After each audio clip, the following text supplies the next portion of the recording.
चलिए श्रीगणेश करते हैं वंदे मातरम से। आज का जो विषय है, क्योंकि हमको आज से लेके 14 तारीख तक कुछ ना कुछ एक्टिविटी रखना है। हमने एक शेड्यूल बना दिया, आप लोगों को डाल दिया। शिक्षक शिक्षिकाएं हैं आप, अगर आपको झंडा फहराने लहराने नहीं आता हो, झंडा बांधने नहीं आता हो, तो अर्थ का अनर्थ हो जाएगा। नहीं, इसलिए आपको शिक्षक पर बहुत बड़ी जवाबदेही होती है। आप IAS पैदा कर सकते हैं, आप डिस्ट्रिक्ट जज पैदा कर सकते हैं, आप महान नेता पैदा कर सकते हैं। आप में मैंने एक शिक्षक के गोद में प्रलय और प्रयास दोनों पलता है। तो इसलिए आप महान हैं, ज्ञानवान हैं, सिर्फ धनवान नहीं, पर महान और ज्ञानवान तो हैं। और अपने आप से कभी किसी को कम आंकिए नहीं, क्योंकि आपका काम सर्वोपरि है। तो इसीलिए हम अपने सामने किसी को नहीं पूछते हैं तो सब कहता है बड़ा हम ही। अरे मैं हम ही नहीं हूँ, हम बहुत ठीक हैं, लेकिन हम आपको कैसे बूझे? धन महान नहीं होता है, ज्ञान महान होता है। राजा स्वदेश पूजते, विद्वान सर्वत्र पूजते।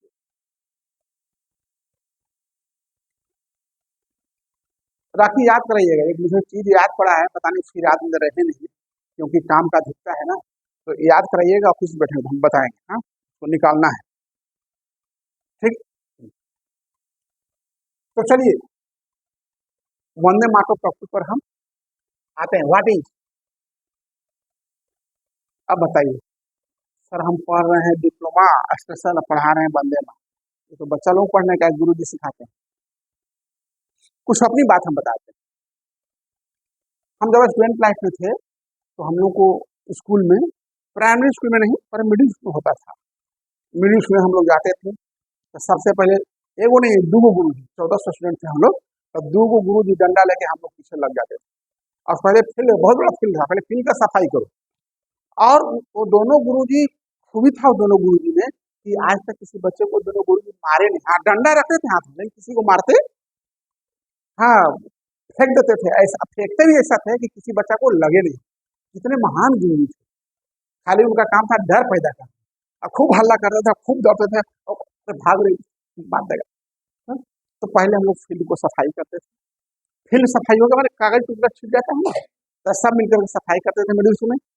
उसके बाद लाइन में खड़े हो जाइए सब, रो से लड़का उधर, लड़की इधर। लड़कियां तो बहुत खुशी की बात है, अब तो लड़कियां लोग बहुत पढ़ने लगी है।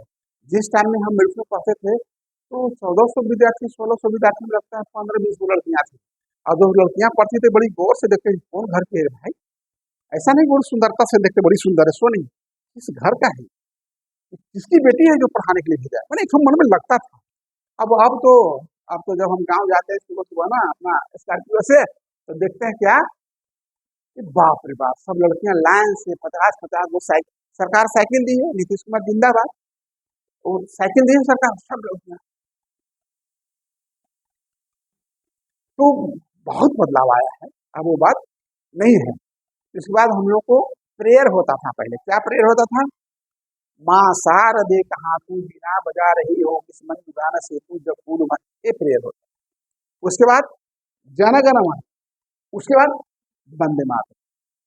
हमें सब याद हो गया है, इसीलिए हमें ये चीज याद है, क्योंकि जन गण मन, वंदे मातरम, और उसके बाद प्रेयर, माँ शारदे कहाँ तू, फील्ड की सफाई करना, तब प्रेयर होता था। अब उसके बाद क्या होता था? हिंदी और इंग्लिश पेपर। गुरुजी नहीं पढ़ते थे, कौन पढ़ेगा जी, सबका दिन बटा हुआ था। आज किसका है जी, कौन पेपर पढ़ेगा? हिंदी पर कौन पढ़ेगा जी आज? तो समझती हो, खेल खेल में गुरुजी कितना कुछ सिखा देते थे। खेले में है क्या है, क्लास में बैठे हुए है ये नहीं है, खेल खेल में गुरुजी बहुत कुछ। 1 घंटा का वो होता था, 1 घंटा में paper, Hindi paper, English paper, मुख्य समाचार। और यही कारण है कि आज भी हम 6 पेपर देते हैं। और आप लोग भी सलाह देते हैं कम खाइएगा, थोड़ा फटा पहन लीजिएगा, कुछ नहीं जाएगा, साफ रखिएगा, लेकिन 2 पेपर लेते दिन जरूर पढ़ेंगे। एक हिंदी का, कोई हिंदी का पेपर लीजिए जो पसंद में आता है, और एक इंग्लिश पेपर लीजिए। और कौन इंग्लिश पेपर पता है? नहीं, हिंदुस्तान टाइम्स और ये सब तो हम लोग के लिए है, या टाइम्स ऑफ इंडिया, ये सब हम लोग के लिए है। Hindustan times, times of India, national, ये सब आप लोग विद्यार्थी हैं तो आप लोग द हिंदू, द कौन पेपर लीजिए? द हिंदू, इस पेपर को लीजिए, लिखिए पढ़ें। इसमें बहुत कुछ आता है जानकारी का, बहुत कुछ मेरे यहाँ आता है बेटी। हम अनुभवी शिक्षक हैं, बहुत कुछ तुम लोग सीखोगे, लेकिन आगे तब ना। हमारी छोटी बेटी 8 बजे तक सोने वाली है। कै बजे तक?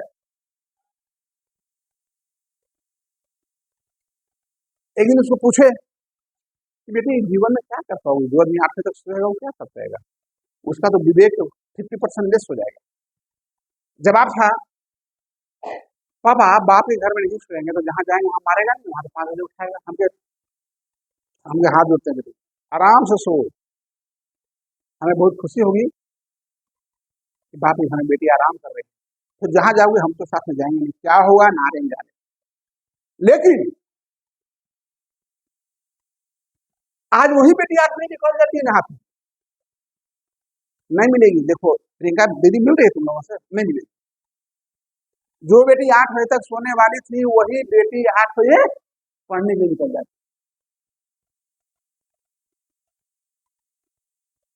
क्यों?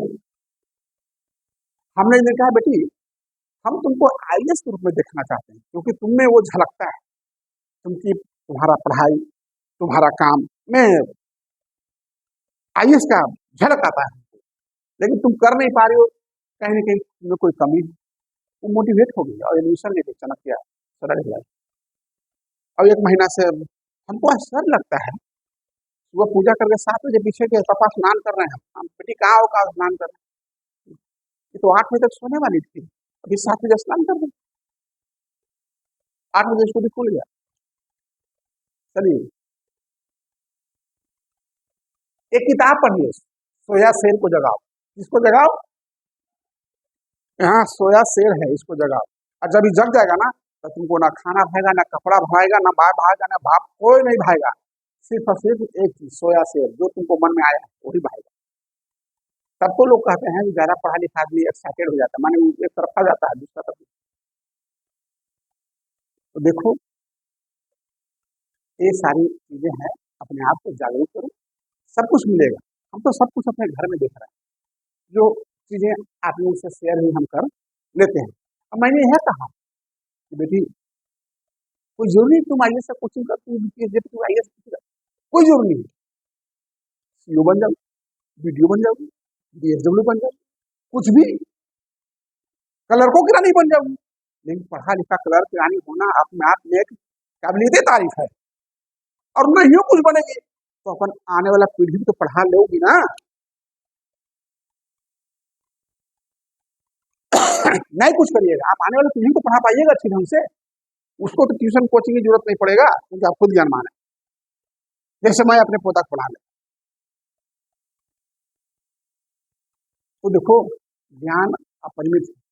चलिए हम ये आपको एग्जाम्पल दिए, और हम तो बार बार कहते हैं टीचर एट फर्स्ट मोटिवेटर, और हम नित्य दिन आप लोगों के लिए चीज बनाते हैं, कुछ नई नई बातों आप लोगों के बीच में लेकर आवे, और नित्य दिन एक नई बात हम लेकर जाना चाहते हैं। तो आज भी एक नई सोच है, समझ है, और वह क्या है कि ताकत दिखाने के लिए, अगर आपको ताकत दिखाना है कि हम क्या है, तो ताकत दिखाने के लिए आवाज की जरूरत नहीं है, चिल्लाने की जरूरत नहीं है, हल्ला करने की जरूरत नहीं। आप चुपचाप भी ताकत दिखा सकते हो। कैसे? अपना कर्म से। तो ध्यान में रखना, ताकत दिखाने के लिए किसी को बताने, समझाने और बोलने और चिल्लाने और हल्ला करने की जरूरत नहीं है, बल्कि आपकी कर्म वैसा होना चाहिए। वो कर्म ही आपकी ताकत। अभी गेट के बाहर कोई मोटरसाइकिल पर मोबाइल से खूब हल्ला कर किसी को गरिया रहा, गार्ड साहब भी देखे, हम भी देखे, राखी भी देखी, और काहे इतना कैसे गरिया रहा है। अरे प्रभु, आप हल्ला कर रहे हैं, आपके साथ साथ किसी और का डिस्टर्बेंस हो रहा है, लेकिन यहाँ समझाता कौन किसको है? ऐसा ऐसा गाली दे रहा है मोबाइल पर, सब लोग सुन रहे हैं। तो भाई समझाओ उसको जो समझे, जो समझने को तैयार है उसको समझाने की जरूरत नहीं है। उसको कौन समझाएगा पता है? जो समझाने पर भी समझने को तैयार नहीं, उसको कौन समझाएगा? क्या समझाएगा? वक्त समझाएगा। वाह, वेरी गुड नारायण। जो समझाने पर भी नहीं समझता है उसको वक्त, समय समझा देगा। तो चलिए आज का विषय पर हम आते हैं। व्हाट इज वंदे मातरम क्या है? तो वंदे मातरम भारत का एक अत्यंत प्रसिद्ध राष्ट्रीय गीत, एक नेशनल सॉन्ग है, राष्ट्रीय गीत है। क्वेश्चन होगा किस डेट में है? देखिए है 12 तारीख को क्विज, तो ध्यान से पढ़िए। अब इसका meaning of Vande Mataram, meaning of Vande Mataram, वंदे यानी वंदना करता हूं, ठीक है? यानी हम आपको नमस्ते करते हैं, प्रणाम करते हैं, सलाम करते हैं, जोहार करते हैं। आई प्रेस और सैल्यूट यानी आपको हम सैल्यूट, जैसे समझो आप। इसके बाद मातरम किसको? टू द मदर, माता को, मातृभूमि। समझ गए यार? तो अर्थ पता हो गया और क्या है सो पता हो गया। अब हम आगे आते हैं कि पूर्ण अर्थ इसका क्या है। ये तो तोड़ करके समझा दिया। इसका पूर्ण अर्थ है, हे मातृभूमि मैं तेरी वंदना करता हूं। क्यों? I love mother India. Mother, कितने माँ हैं हमारे हिंदू धर्म में? कितने माँ कहा गया, कौन बताए? हाँ,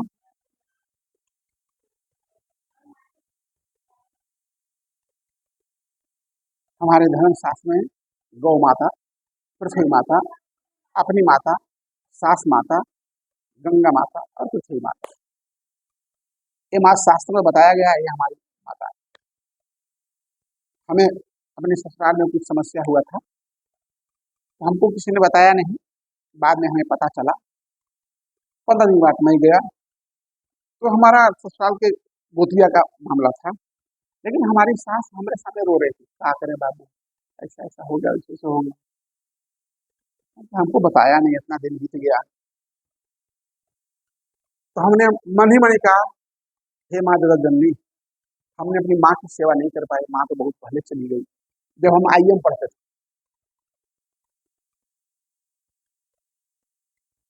इसके बाद गौ माता तो बोलती नहीं है, गंगा माई बोलती नहीं, तो छही माता बोलती नहीं। अब बोलने वाली माँ तो एक सास माता बची, इस बोलने वाली माँ की मैं सेवा करना चाहता हूँ, मुझे आशीर्वाद दो कि मैं इनका आंसू पोंछ सकूं। और मैं नहीं बताऊंगा, एक सप्ताह में अपनी सास माता का आंसू मैंने पोंछ लिया, ये बहुत बड़ी बात है। बच्चे में बताया, और ईश्वर ने हमको ऐसी शक्ति दी है कि जहाँ पवित्र ढंग से हम लग जाते हैं, मन तन धन से लग जाते हैं, ईश्वर सफलता दे देती है। और हम कई एक चीजें भगवान से अपने लिए नहीं मांगे, आप लोग बताए भी होंगे, लेकिन अब क्लास करने के बाद हम बताएंगे 3-4 टॉपिक।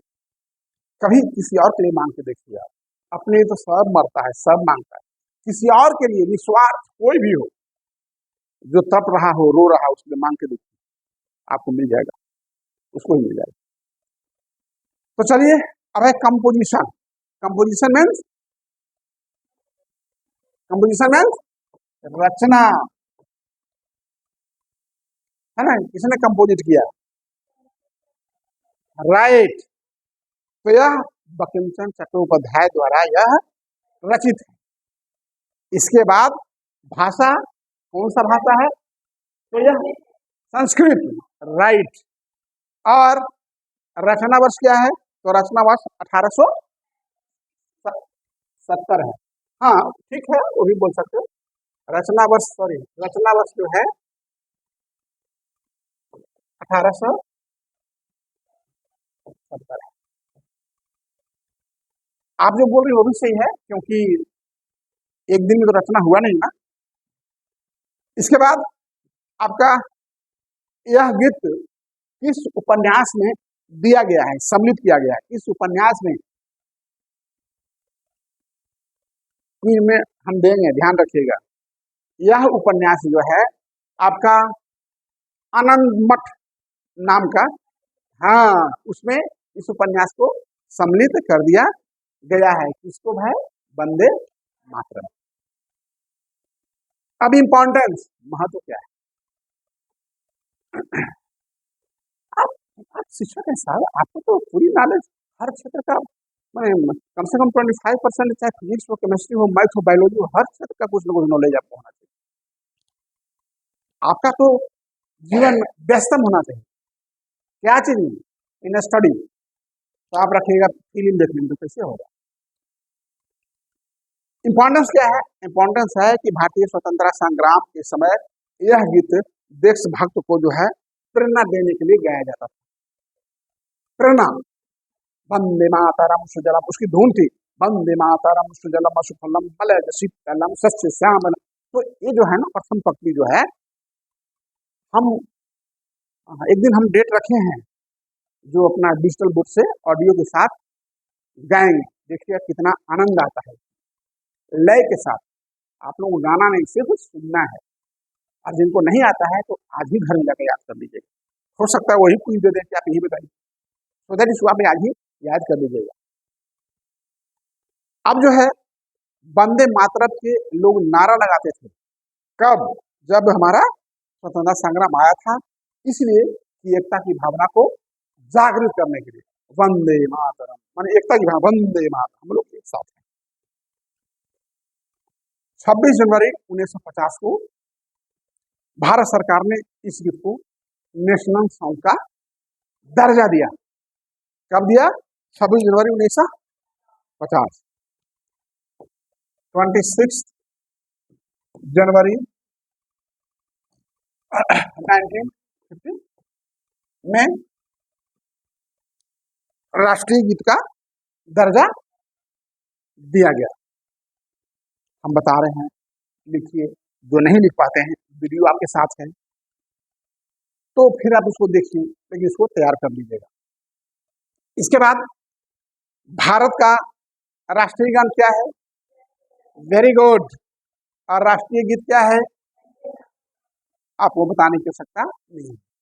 और यह म्यूजिकल फॉर्म वंदे मातरम जो है, इस गीत को पहले 2 वर्षन में दिया गया है। वंदे मातरम सुजलम सुफलम मलयज शीतलम सस्य श्यामलम मातरम। फिर दूसरा लाइन, शुभ्रजोत्सनाम पुलकितयामिनी पुलकुसुमित द्रुमदल शोभनी सुहासिनी सुमधुर भाषिणी भारतम। तो ये 2 वर्सेस, 2 पद में क्वेश्चन दे देंगे, कितने पदों में है? 2 पद, ठीक। अब जो पहले 2 पद हैं, हम कितनी तरीके से आप लोग बता रहे हैं।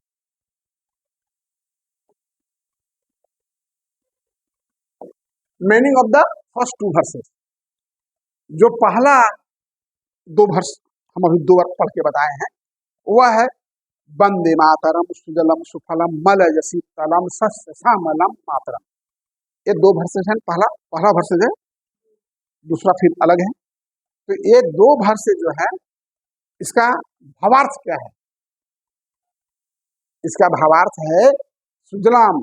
सुजलाम मतलब, हे पृथ्वी मां, आप जल से पूर्ण हो, और मलयज शीतलाम यानी आप धान की क्यारी शीतलता से भी भरा पड़ा हो। उसके बाद सुजलाम, सुजलाम का मतलब कि आप फल फूलों से भी भरे पड़े हो, सबका अर्थ है। इसके बाद सस्य श्यामलम, सस्य श्यामलम का मतलब है कि हे माँ, आप श्यामला भी हो, सशंकित भी हो, और आप जो हैं सभी तरह से आच्छादित हैं, अन्न धन जस कृति फल फूल, है ना। तो मैं इस धरती को, इस धरती माता को नमन करता हूं। इसका अर्थ यही दिया। अब हम कुछ आप लोग के बीच पॉइंट छोड़ देते हैं जिसको आप नोट कर लीजिए। यह वीडियो बन रहा है, बाद में भी कर सकते हैं। रचना वर्ष कब था? तो 1870, 1870 और 1876 ही लोग बताते हैं। किसने रचना की थी? पहला कब गाया गया था? हाँ, किस वर्ष?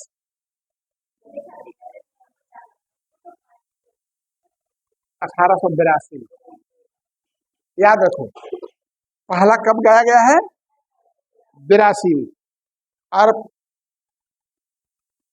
सॉरी, ये पहला प्रकाशन हुआ है, 1800 प्रकाशन हुआ है, माने छपा है। ये कब हुआ? पब्लिश हुआ है। पब्लिश कब हुआ? 1800। और जो गाया गया है वह 1896 में। 1800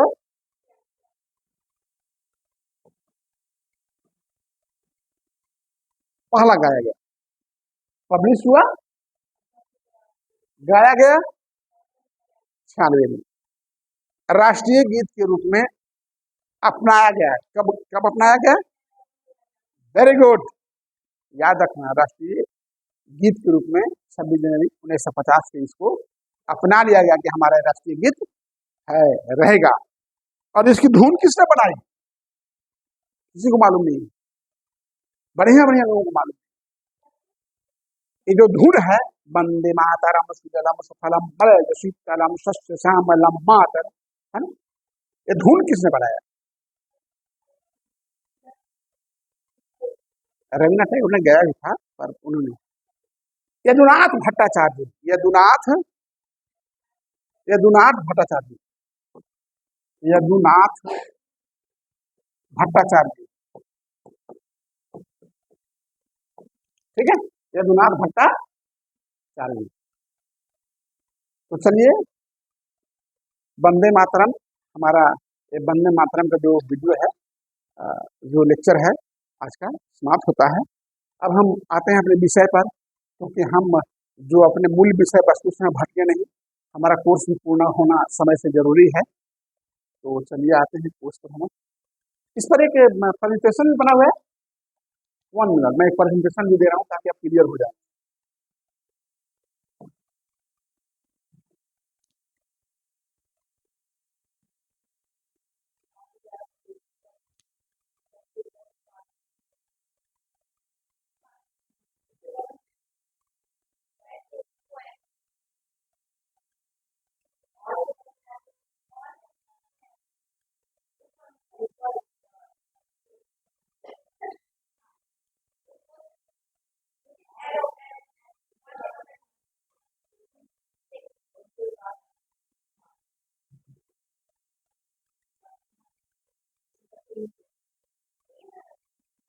देख लिया मैं।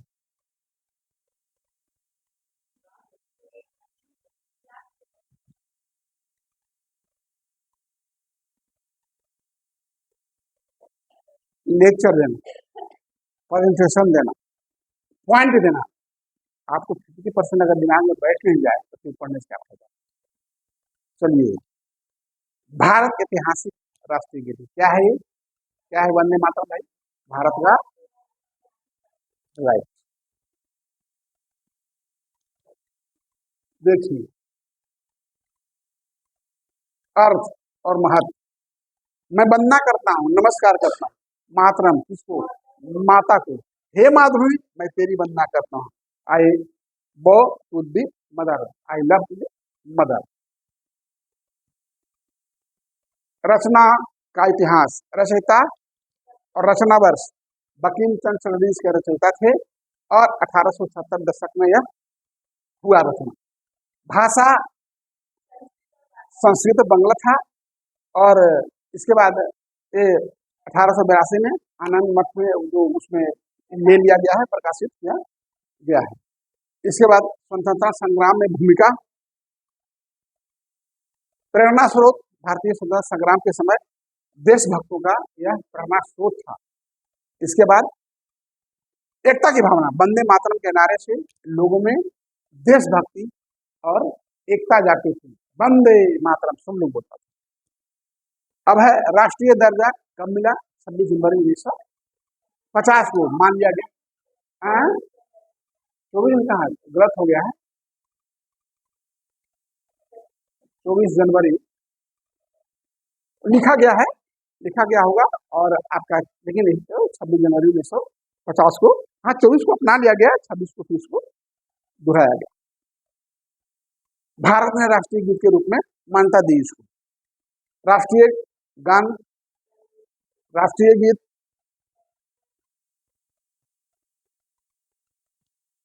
संगीत पद, इसको लय ताल किसने दिया है?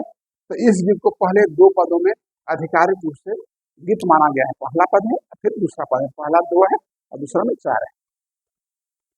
पहले 2 पदों का भावार्थ वंदे मातरम सुजलाम सुफलम मलयजशीतलाम सस्यश्यामलम, ये पहला पद है। तो वंदे मातरम, सुजलम का मतलब जल से परिपूर्ण, जो मैंने बताया, और सुफल का मतलब है फलों से भरपूर, मलयजशीतलाम मलय पर्वत की ठंडी हवाओं की तरह शीतल है, और सस्य श्यामला धान की हरी भरी फसलों से आच्छादित है। हे भारत माता, मैं तेरी वंदना करता हूँ। चलिए वंदे मातरम, अब हम अपना टॉपिक पर आते हैं।